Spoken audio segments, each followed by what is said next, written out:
এই ছেলে,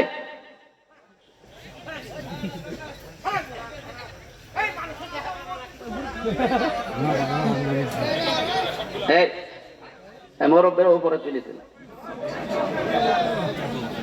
ভাই এইভাবে করলে তো আমি চলে যাবো। এমনি আমার শরীর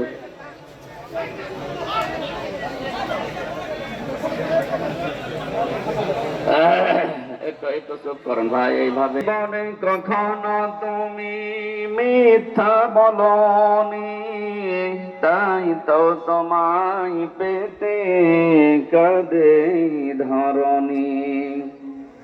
তোমারই মতো নেতা পেলে ফুটত সুখেরি গোলাপ চামেলি বকুল।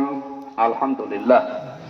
প্রিয় ঢাকাবাসী, আল্লাহর দরবারে শুকরিয়া জানাচ্ছি, একটা জগদ্দল পাথর আমাদের বুকের উপর থেকে আল্লাহ সরিয়ে দিয়েছে। আল্লাহ তাআলা বলেন, কেন সরালাম এটা জানো?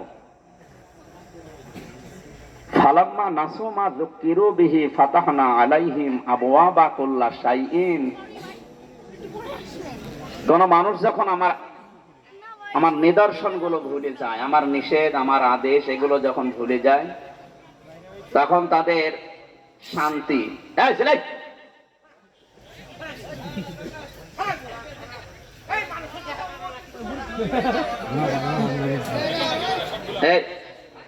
মুরব্বের উপরে তুলে দিল। ভাই এইভাবে করলে তো আমি চলে যাবো। এমনি আমার শরীর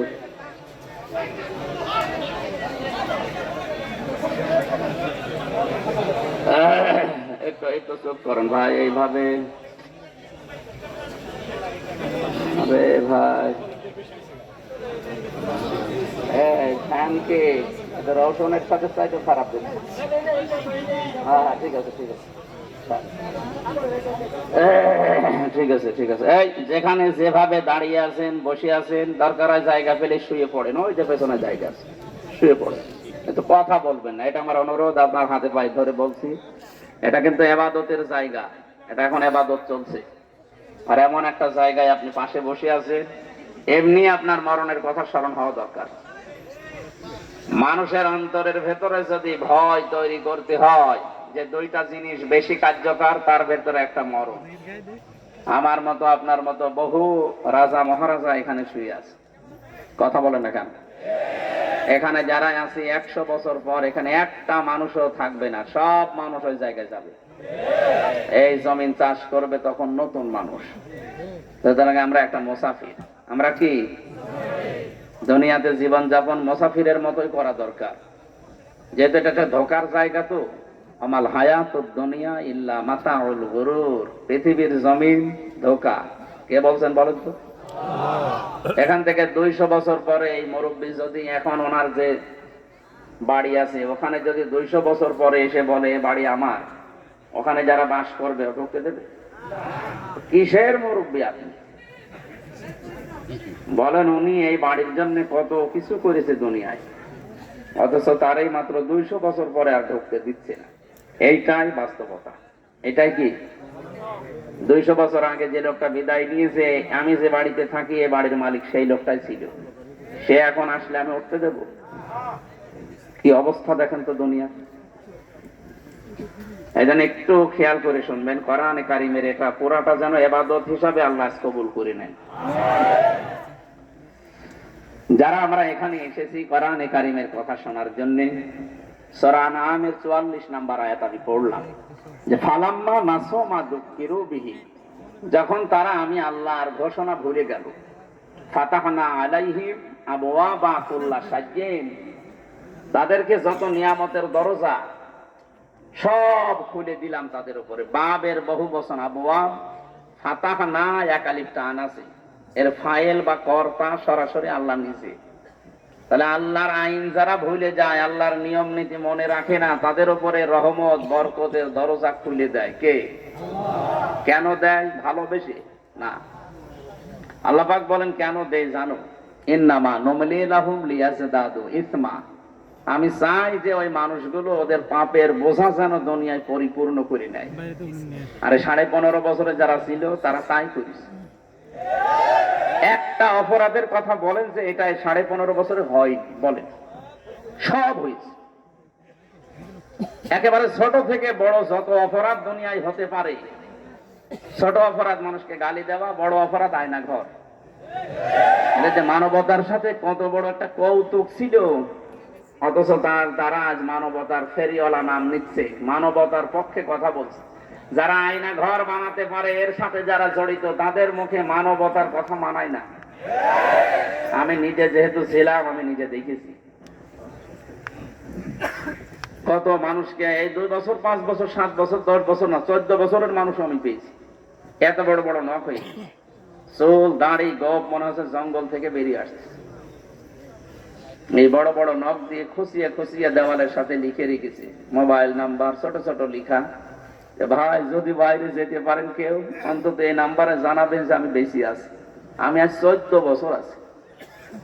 আপনি মানুষ, আপনি মানবতার কথা বলেন। নাম দিয়েছে মানবতার মানুষ কন্যা। কিসের কন্যা আপনি? এইটার সাথে যারা জড়িত ছিল, আমার যতটুকু কোরআন হাদিস পড়ার পরে জ্ঞান আর বিবেকে যা বলে, এদেরকে আল্লাহ জীবনেও মাফ করার কথা না। এদেশের 18 কোটি মানুষকেও যদি আয়না ঘরের সাথে জড়িত যারা তাদের মাফ করে দেয়, অন্তত ব্যারিস্টার আরমানের বউ মাফ করবে না। কি ভয়ঙ্কর দৃশ্যগুলো ভেতরে। যারা দায়িত্ব পালন করতো ওরা বাড়ি যেয়ে ওরা স্ত্রীর কাছে থাকতো কি করে, ওরা ঘুমাতো কি করে? ওখানে তো দায়িত্ব ছিল, 8 ঘন্টা পর পরে ডিউটি পাল্টাতো। এরা বাইরে এসে আপনাদের সাথে তো স্বাভাবিক জীবনযাপন করতো কি করে? আমি এই কয়েকদিনে আমার মাজার এই যে পেছনের হাড় পর্যন্ত ব্যথা হয়ে গেছে। মুফতি ফখরুল ভাই আমার সাথে ছিল, ওনার এই যে পায়ের ভেতর দিয়ে হাত দিয়ে এই সামনে যে লোহার ব্যারিকেড ওর সাথে হাত লাগিয়ে তালা লাগিয়ে দেয়। 1.5-2 মিনিট সময় যায় টয়লেট করার জন্য, 24 ঘন্টার ভেতরে একবার। সকালে কয়টা পচা ছোলা দিয়ে যায়, দুপুরে এমন খাবার দিয়েছে মনে হচ্ছে কেউ মাখিয়ে ফেলে দিয়েছে সেইটা। এভাবে যদি 1-2 দিন 5 দিন পরে ছেড়ে দিত, 14 বছর আপনি কল্পনায় নিয়ে আসতে পারবেন না। অথচ এই এত বড় কঠিন জঘন্য নৃশংস অপরাধ যারা করলো দুনিয়ায়, দেখলাম তাদেরকে আল্লাহ নিয়ামত বাড়াতে আছে। সেই 6 সালের 88 অক্টোবরের পর থেকে প্রতিনিয়ত তাদের নিয়ামত গুলো আল্লাহ বাড়াতেছে। ক্ষমতাও 5 বছর পর পর তারাই যায়। চিন্তা করলাম এই আয়াত কি কোন সমস্যা? না, 24 সালের 5 আগস্ট আয়াতটা মিলে গেছে। আল্লাহ তাআলা বলেন হাত্তা ইযা ফারিহু বিমা উতু, তাদের দান করা যে ক্ষমতা, তাদের পাওয়ার, টাকা পয়সা, প্রভাব প্রতিপত্তি, এগুলো কার দান করা?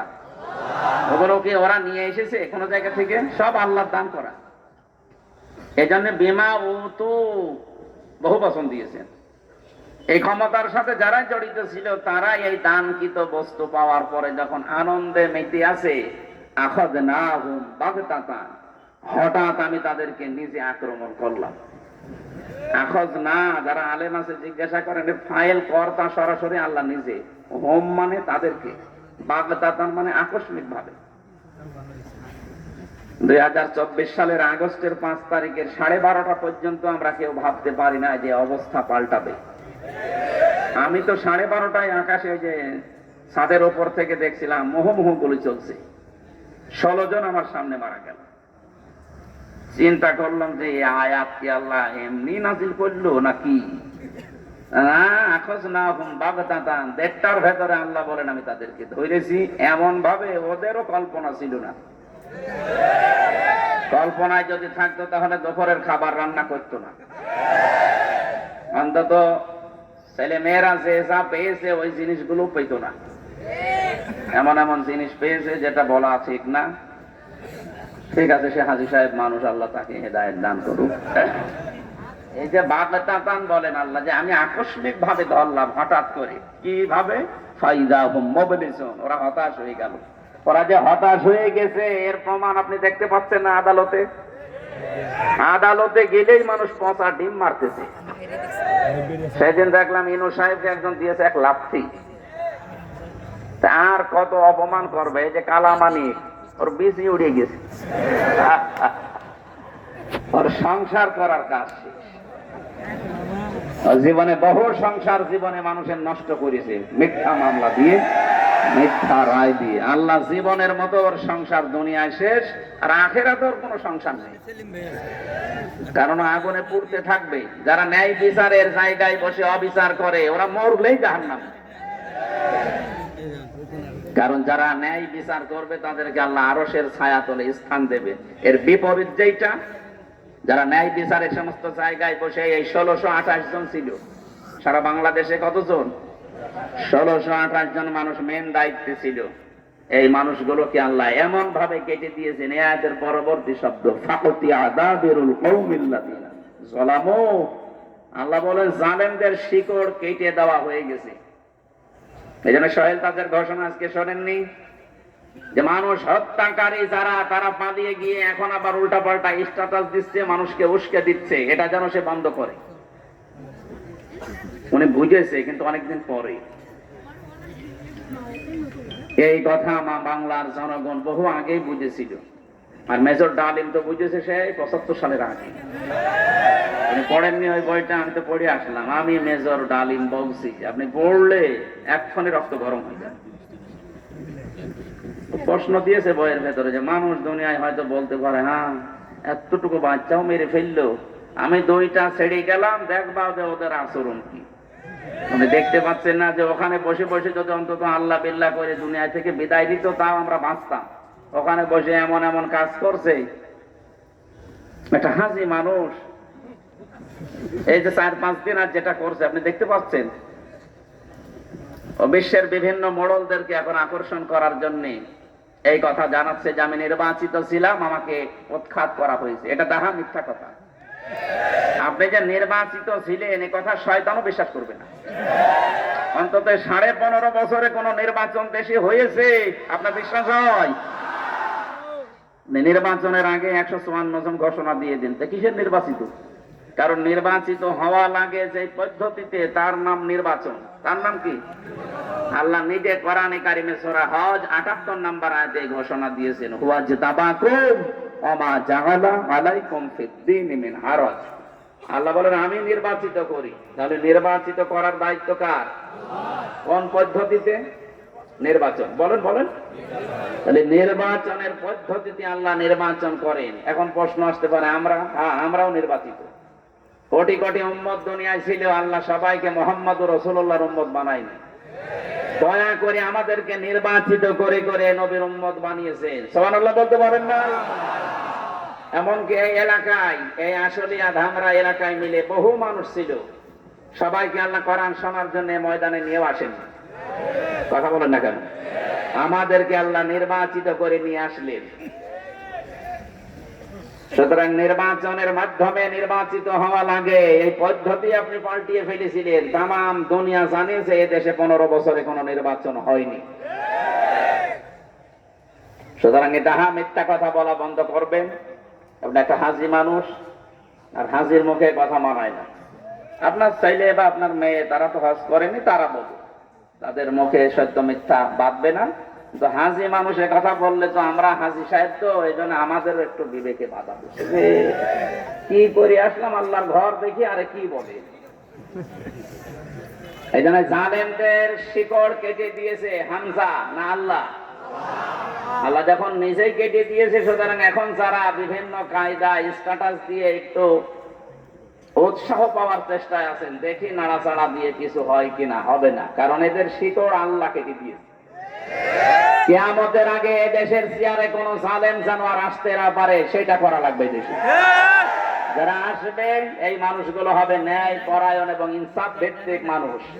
কোন জালেমকে আমরা দেখতে চাই না সামনে, ইনশাআল্লাহ। কোরআনে কারীম শোনার জন্য দল মত নির্বিশেষে এই গোরস্থানের ময়দানে যারা ছুটে এসেছেন, বলেন আলহামদুলিল্লাহ। দরুদ আর সালাম পড়ছি আমাদের নবী মুহাম্মদুর রাসূলুল্লাহ সাল্লাল্লাহু আলাইহি ওয়াসাল্লামের প্রতি। আজকে আমরা কোরআনে কারীম থেকে 2টা আয়াত পড়েছি। সূরা আলে ইমরান 83 নম্বর আয়াত, সূরা তাহা 55 নম্বর আয়াত।